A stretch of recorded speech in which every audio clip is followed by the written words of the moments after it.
Hello नमस्कार दोस्तों। उम्मीद करता हूँ सब अच्छे होंगे और अपनी तैयारी को और बेहतर बना रहे होंगे। दोस्तों, आपको पता है कि यहाँ पर हम लोग जो टॉपिक अभी क्लियर किए हैं, इससे पहले जो टॉपिक क्लियर किए हैं वो टॉपिक था एसआई का।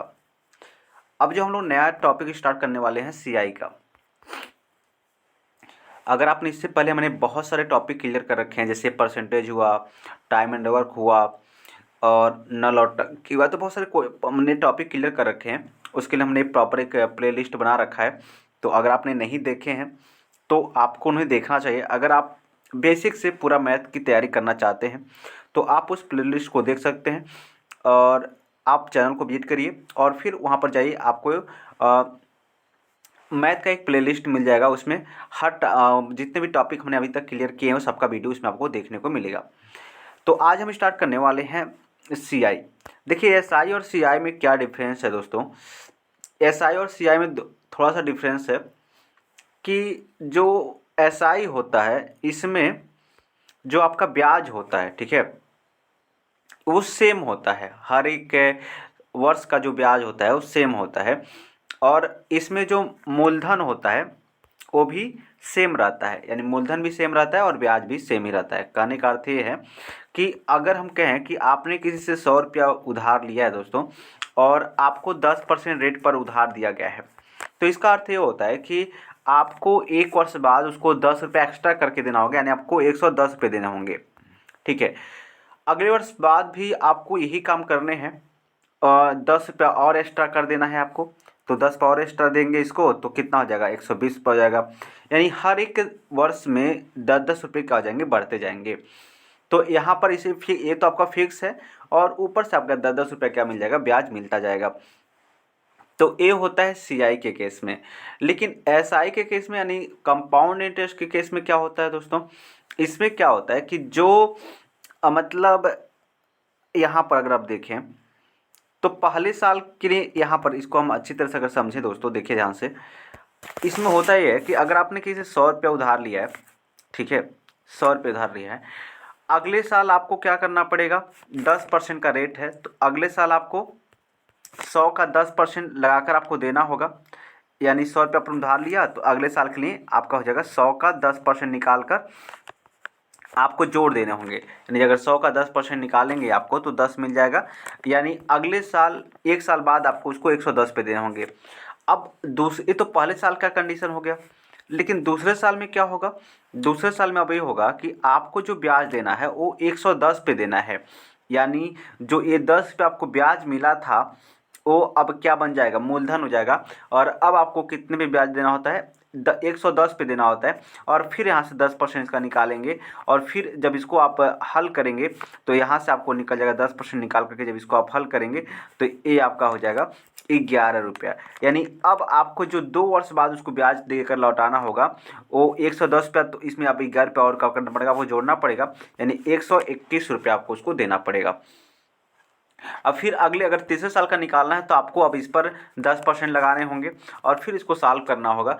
तो जितना ब्याज आएगा अब उसको हम क्या करना है, अगले में जोड़ते हैं। यानी इस तरह से कहें तो जो ब्याज होता है वह अगले वर्ष के लिए क्या होता है, मूलधन का काम करता है, ठीक है। तो बस ए सी आई और एस आई में सिंपल सा यही अंतर है, ठीक है। देखिए बाकी जो हमने देखिए इसका जो बेसिक फार्मूला है दोस्तों, ठीक है, बेसिक फार्मूला, हालांकि इसमें फार्मूले से हमको कोई लेना देना नहीं है, फार्मूले से हमको यहाँ करना ही नहीं है, ठीक है। लेकिन बेसिक फार्मूला क्या है दोस्तों ये आप समझ लेते हैं और आप पढ़े भी होंगे। यहाँ पर क्या होता है, अमाउंट जो होता है, टोटल अमाउंट की बात करें वो होता है प्रिंसिपल इंटू 1+R/100 और पावर आपका हो जाएगा n। अब ये n पावर क्या है, आपकी टाइम की बात होती है कि आप कितने टाइम तक टाइम की बात करें तो हाफ ईयरली भी हो सकती है, ईयरली भी हो सकती है, यानी वार्षिक भी हो सकती है, अर्धवार्षिक भी हो सकती है। तो ये बेसिकली ये फार्मूला है दोस्तों। यहाँ से आप क्या निकाल पाएंगे, अमाउंट निकाल पाएंगे, ठीक है। हालांकि इस फार्मूले का हमको यूज नहीं करना है, जैसे जैसे क्वेश्चन हमको मिलता जाएगा हम उस तरह से चीज़ों को देखते जाएंगे और करते जाएंगे। एक चीज़ और समझिएगा दोस्तों कि अगर क्या होता है कि जो सिंपल कंपाउंड इंटरेस्ट के केस में होता ही है कि अगर मान लीजिए कोई धन 2 वर्ष में 1 वर्ष में 2 से कितना हो गया 3 हो गया, यानी 2 से बढ़कर कितना हो गया 3 हो गया 1 वर्ष में। तो फिर अगले वर्ष में भी वही हाल होगा, 2 से भी कितना जाएगा 3 वर्ष ही होना चाहिए, यानी अगले वर्ष के लिए भी, यानी अगले 1 वर्ष में भी वही रेशियो चलेगा, यानी हर एक वर्ष में रेशियो क्या होगा इसका सेम चलेगा, ठीक है। तो अगले वर्ष भी 2 और 3 का ही रेशियो का अनुपात होगा, तो इसका भी हम लोग यूज करने वाले हैं, ठीक है। अब जैसे जैसे क्वेश्चन हमको मिलता जाएगा हम वैसे वैसे और चीज़ें सॉल्व करते जाएंगे दोस्तों, कोई इसमें दिक्कत नहीं है, आप समझ पाएंगे, इसमें आपको कोई भी परेशानी नहीं होगी, ठीक है। चलिए पहले क्वेश्चन से स्टार्ट करते हैं दोस्तों। क्या कह रहा है पहला क्वेश्चन, ध्यान समझते हैं। कहा जा रहा है कि कोई धनराशि चक्रवृद्धि ब्याज से 6 वर्ष में 2 गुनी हो जाती है, तो आपसे मतलब बताना है कि वह राशि जो है 8 गुनी उसी ब्याज के दर से कितने समय में हो पाएगी।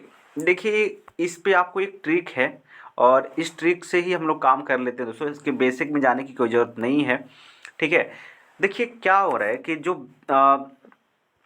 6 वर्ष में, देखिए एक राशि जो है दोस्तों 6 वर्ष में कितना हो जा रही है 2 गुनी हो जा रही है, 6 वर्ष में 2 गुना। अब देखिए अगर एक था तो 6 वर्ष में कितना हो गया भाई 2 हो गया। अब ध्यान समझिएगा कितना टाइम लगा, 6 वर्ष लगा, कितना लगा 6 ईयर लगा इसको 2 गुने होने में, ठीक है। आप बताइए अब इसको हम कैसे देखेंगे, कैसे देखना चाहिए हमको। यहाँ पर देखिए यानी एक, ये मान लीजिए इसको हम 2 का पावर 1 कर लेते हैं, क्या कर लेते हैं भाई 2 का पावर 1 कर लेते हैं, यानी 6 वर्ष में 1 पावर बढ़ा। तो आपसे पूछा क्या है भाई, आपसे पूछा है कि बताइए 8 गुनी होने के लिए कितना टाइम लगना चाहिए उसको। तो देखिए 1 से कितना 8 गुना होना है इसको, 8 गुना। अब 8 गुने को हम क्या कर सकते हैं, लिख सकते हैं 2 पे पावर कितना भाई 3। अब देखिए 1 पावर कितने साल में हुआ 6 साल में, तो आप बताइए 3 पावर कितने साल में हो जाएगा। तो 1 का वैल्यू कितना है 6 है, तो 3 का वैल्यू निकाल लेंगे तो 3 गुणे कितना हो जाएगा 6, यानी 3 छक्के 18, यानी उसको 18 वर्ष लगेंगे दोस्तों। यानी कितने गुने होने में 6 गुने होने में क्या लगेंगे उसको 18 वर्ष लगेंगे, यानी जो ऑप्शन नंबर सी है वो क्या हो जाएगा राइट हो जाएगा। तो उम्मीद करता हूं दोस्तों इस तरह के सवाल आपको जब भी मिलेगा तो आप उसको पावर के रूप में कन्वर्ट करिएगा और पावर से कंपेयर करिएगा दोस्तों, ठीक है। एक बार फिर से समझिए कि देखिए यहाँ पर 2 गुना हो रहा था, यानी 1 से कितना हो गया था 2 हो गया था, मतलब 1 पावर बढ़ने के लिए 6 वर्ष लग गए। तो 2 पावर बढ़ने के लिए कितना वर्ष लगेगा भाई, यही तो आपको बताना है ना। तो 2 पावर बढ़ने के लिए आपको लग जाएगा 1 पावर बराबर 6 वर्ष, तो 3 पावर बढ़ाने के लिए आपको 18 वर्ष लग जाएगा, यानी 3 से क्या करिएगा मल्टीप्लाई कर दीजिएगा, ठीक है। तो उम्मीद करता हूँ आप इसको भी समझ पाए होंगे, इसमें आपको कोई भी दिक्कत नहीं हुआ होगा, ठीक है। चलिए फिर आगे चलते हैं और अगले क्वेश्चन को देखते हैं, इसको भी समझते हैं और समझने की कोशिश करते हैं दोस्तों। यहाँ पर देखिए क्या कहा जा रहा है कि चक्रवृद्धि ब्याज से कोई राशि 2 वर्ष में कितना हो जा रहा है 2.25 गुना हो जाती है, ब्याज की वार्षिक दर आपसे पूछा गया है। तो देखिए ऐसी क्वेश्चन जब भी हम करेंगे दोस्तों, यानी ध्यान से समझिएगा, एक था और 2 वर्ष में कितना हो गया भाई 2 वर्ष में हो गया 2.25 गुना। अब इसको आप क्या करिएगा भाई, आप इस पॉइंट को हटाने के लिए क्या करिए 100 से इधर मल्टीप्लाई करिए। तो जब आप इधर 100 से मल्टीप्लाई करेंगे तो आपको इधर भी 100 से मल्टीप्लाई करने होंगे, और जब इधर 100 से मल्टीप्लाई करेंगे तो ये आपका देखिए 100 हो गया और ये आपका रेशियो बन जाएगा और ये आपका हो जाएगा 225। अब ध्यान समझिएगा टाइम कितना है 2 वर्ष है, तो जब टाइम 2 वर्ष है तो इसका क्या कर लीजिए अंडर रूट ले लीजिए, तो इसका अंडर रूट और फिर इसका अंडर रूट। तो आपको पता है इसका अंडर रूट कितना हो जाएगा 10 हो जाएगा और इसका अंडर रूट कितना हो जाएगा 15 हो जाएगा। मतलब 10, अगर 10 था तो 10 से कितना हो जा रहा है 15 वर्ष हो जा रहा है। तो कोई वस्तु जब 10 से 15 हो जा रहा है तो रेट कितना हो जाएगा, तो देखिए बढ़ा कितना 5, किस पे बढ़ा 10 पे, तो गुणे क्या कर देंगे 100 कर देंगे, 0 का जाएगा खत्म हो जाएगा, यानी 50% का रेट होगा तब ये चीज़ें हो पाएंगी, ठीक है। यानी आपका अगर बात करें राइट आंसर तो राइट आंसर आपका डी हो जाएगा, यानी रेट कितना होना चाहिए 50% इसका रेट होना चाहिए, ठीक है। तो उम्मीद करता हूँ आप इसको भी देखे होंगे और आराम से इसमें समझे होंगे, कोई दिक्कत नहीं है। तो देखिए जब भी आपको इस टाइप के क्वेश्चन मिलेंगे तो अगर 2 वर्ष है तो आपको स्क्वायर रूट निकालना है, अगर 3 वर्ष है तो आपको इसको घनमूल निकालना पड़ेगा, तो आप आराम से कर पाएंगे, इसमें आपको कोई भी डाउट नहीं होगा, ठीक है। चलिए फिर आगे चलते हैं दोस्तों, अगले क्वेश्चन को देखते हैं कि अगला क्वेश्चन क्या करे। तो अपने अगले क्वेश्चन पर देखें अगर, तो यहाँ पर अगर एक सेकेंड, ठीक। अगला क्वेश्चन देखिए। तो यहाँ पर क्वेश्चन ध्यान समझिएगा। कहा जा रहा है कि एक धनराशि चक्रवृद्धि ब्याज से 15 वर्ष में अपनी दोगुनी हो जाती है, तो वह राशि कितने वर्ष में अपनी 8 गुनी हो जाएगी। तो फिर वही बात है दोस्तों, देखिए कोई राशि था, एक था और एक से कितना हो गया, एक से हो गया आपका 2 गुना, मतलब यानी टाइम कितना लग गया, तो टाइम लग गया 15 ईयर। ठीक है भाई, 15 ईयर। तो एक पावर बढ़ाने के लिए कितना टाइम लग गया, 15 ईयर।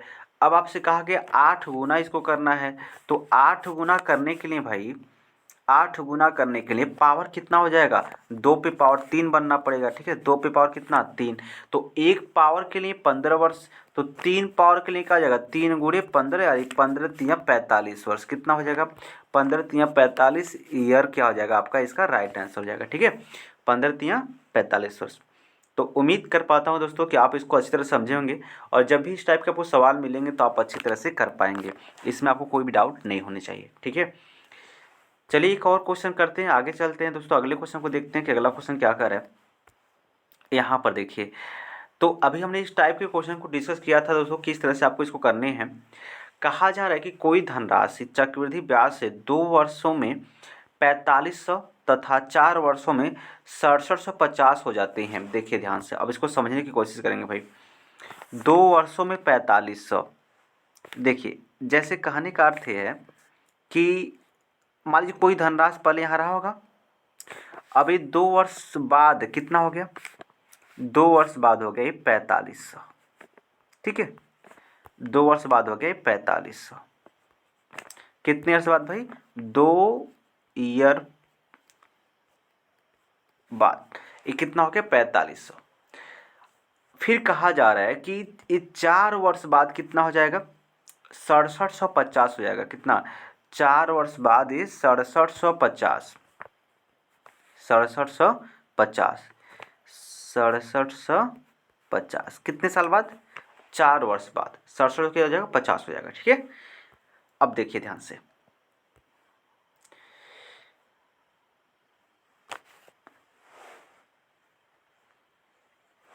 हमने आपको अभी समझाया था दोस्तों। देखिए यहां से यहां तक का कितना टाइम, 2 वर्ष, और यहां से यहां तक का टाइम भी कितना, 2 वर्ष। तो हमने अभी समझाया था कि प्रत्येक वर्ष के लिए जो इनका रेशियो होगा वो क्या होगा, समान होगा।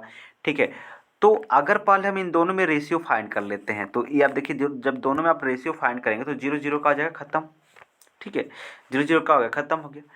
अब 5 से इसको जब कैंसिल करेंगे आप, तो देखिए ये 9 बार में यानी 90 हो गया, और ये कितने बार में भाई, तो ये आपका हो जाएगा 5 का नम 5, 5 3 15, और 2 बचा, 5 5 25। ठीक है, 9 से काट लेंगे, तो 9 से काटेंगे, अच्छा 15 से काट लीजिए, तो 15 से देखिए इसको जब कैंसिल करेंगे आप, तो 15 से कितने बार, 15 छक्का 90। ठीक है, और ये हो जाएगा 15 नवा 135। ठीक, अब यहाँ पर ध्यान समझिएगा, फिर इसको और कैंसिल करेंगे तो कितना हो जाएगा भाई, ये हो जाएगा 2 से कैंसिल करिए, तो 2 से कैंसिल करेंगे, 3 से करिए, तो 3 दूना 6 और 3 त्रिका 9। ठीक है, अब ध्यान से समझेंगे इसको, 2 और 3 का अनुपात बन गया। अब देखिए कहने का अर्थ है मेरे भाई कि यहाँ पर क्या है, 2 और 3 का अनुपात। जब यहाँ पर 2 और 3 का अनुपात है तो इसका अर्थ क्या होगा कि अगर देखिए ये 2 है, यहाँ पर हम अगर ये 2 है तो ये कितना है भाई, 3 है। ठीक है, ये 2 है और ये 3 है, तो ये भी क्या होगा भाई, ए भी तो 2 और 3 होगा। कहने का अर्थ है मेरा कि अगर इस पहले साल में अगर ये 2 है तो 2 वर्ष बाद ये कितना आ जाएगा, 3 हो जाएगा। ठीक है, 2 वर्ष बाद कितना, देखिए अब यहाँ से इसको हम समझाते हैं। इसको ऐसे देखिए, ये अगर पहले शुरू में 2 था तो 2 वर्ष बाद कितना होना चाहिए, 3 होना चाहिए, यही तो इसका मतलब हुआ। तो देखिए लेकिन यहाँ पर 3 का जो वैल्यू है कितना है, 4500 है। कितना है, 4500। और जब 3 का वैल्यू 4500 है तो आप हमको बताइए कि 1 का वैल्यू कितना हो जाएगा, तो आप कहेंगे 1 का वैल्यू जाएगा 1500। ठीक है, 1500 हो जाएगा।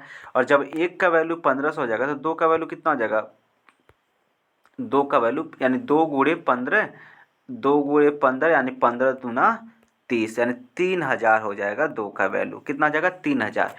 यानी अगर हम बात करें तो इसका जो राइट आंसर हो जाएगा क्या हो जाएगा? 3000 हो जाएगा।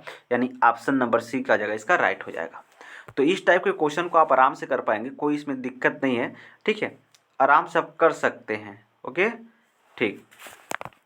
उसके बाद दोस्तों एक और आपका आखिरी क्वेश्चन है, और आज हमने कम ही क्वेश्चन लिया है, तो उम्मीद करता हूँ दोस्तों ये सारे क्वेश्चन आपको अच्छी तरह से समझ पाए होंगे, इसमें आपको कोई भी डाउट नहीं हुआ होगा। ठीक है, चलिए एक आखिरी क्वेश्चन करते हैं दोस्तों, और उम्मीद करता हूँ ये क्वेश्चन भी आपको अच्छा लगेगा और आप आराम से इसको समझ पाएंगे। ठीक है, चलिए यहाँ पर ध्यान से देखेंगे। देखिए ध्यान से, कहा जा रहा है कितने समय में 1000 की राशि 20% वार्षिक की दर से 1331 हो जाएगी, जबकि ब्याज प्रति छमाही संयोजित है। अब थोड़ा गौर से समझिएगा दोस्तों, इस टाइप के क्वेश्चन को आप कैसे बना पाएंगे। देखिए फार्मूले से तो बहुत ही डिफिकल्ट हो जाएगा, आपको करना क्या है, देखिए ध्यान से। कहा यह जा रहा है दोस्तों, ये आपका 1000 जो था वह है कितना हो जा रहा है? 1331 हो जा रहा है। क्या आप इन आंकड़ों को देख करके कुछ कर पाएंगे दोस्तों? ठीक है, अच्छा एक चीज़ और समझिएगा, एक चीज़ और समझिएगा, इसको किस टाइप से कर सकते हैं आप। सबसे पहले आप इनका क्या कर लीजिए, देखिए ध्यान से, ए आपका किस तरह से संयोजित किया गया है? तिमाही संयोजित किया गया है। किस तरह से? सॉरी, छमाही किया गया है। तो आप रेट को 20% था, तो इसका छमाही में चेंज करें तो कितना हो जाएगा? 10% हो जाएगा। कितना हो जाएगा? 10%। अब आप इन आंकड़ों को देख करके क्या अनुमान लगा सकते हैं भाई? आप इन आंकड़ों को देख करके क्या सोच सकते हैं? क्या ये आंकड़े किसी चीज़ का घनमूल है या वर्गमूल है? तो आप देखेंगे कि अगर इनका हम लोग वर्ग घनमूल ले लेते हैं दोनों तरफ से, तो एक कितना हो जाएगा? 10 का घनमूल हो जाएगा, और ये 11 का घनमूल हो जाएगा। मतलब अगर 10 कोई वस्तु है, सामान 10 है, तो उसका क्या हो जा रहा है? 11 रुपया हो जा रहा है। तो अब यहाँ से रेट निकाल सकते हैं हम लोग। तो देखिए अगर आप रेट निकालें, 10 से कितना हो गया? 11 हो गया। मतलब 1/10 गुणे कितना हो जाएगा? 10, 100 हो जाएगा। तो आप यहाँ पर क्या देख रहे हैं? 10%। यहाँ से कितना रेट कितना आ गया? 10%। और यहाँ पर भी रेट कितना है? 10%। इसका मतलब क्या है? आपने घनमूल निकाला है। तो घनमूल निकाला है मतलब क्या? तीन घनमूल निकालने का मतलब क्या है भाई?